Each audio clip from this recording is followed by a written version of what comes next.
Eclipse MicroProfile has one goal, which is to help you as a Java EE or Jakarta EE developer write modern cloud-native enterprise applications.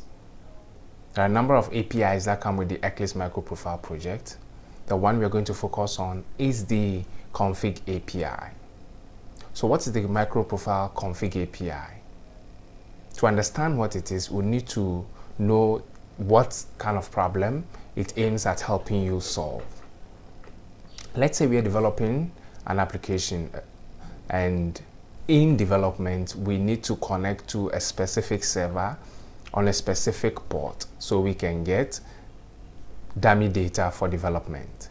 And then once we deploy to production, we would need to change the port to a different port to be able to get live real data in production.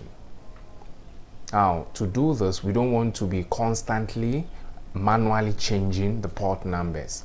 We just want to have, or we want to externalize that particular configuration so that the system, the server, the implementation is going to automatically pick the specific port for us depending on the amount of or the number of ports available.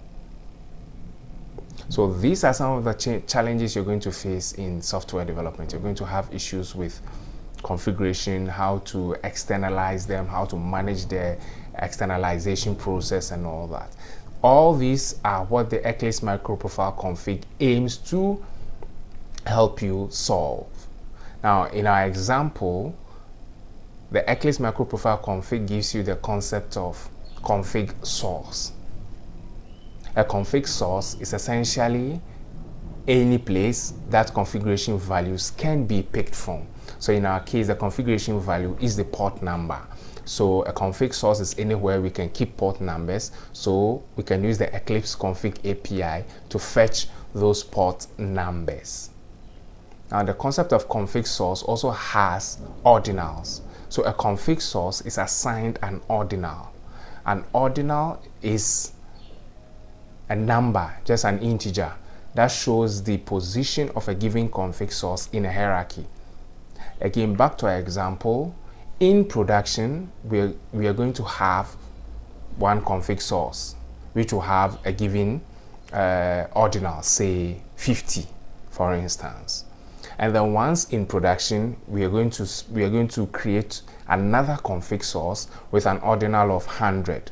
Now, in production, because the config source with the ordinal of 100, or because 100 is greater than the config source with the ordinal of 50, the system is automatically going to pick the config data from the config source with the higher ordinal, which is the one with 100. So in production, we're going to have one config source, and then, in development, we're going to have one config source, and then in production, we have two config sources, and the system will automatically pick the right source because we want the production data to have higher priority in the hierarchy. So these are some of the issues that the Eclipse config API helps you solve. You're going to face these issues in your software development, and externalizing your configurations as much as possible is going to be crucial. And a way to make it very easy should be welcome, and that is where the config API comes in.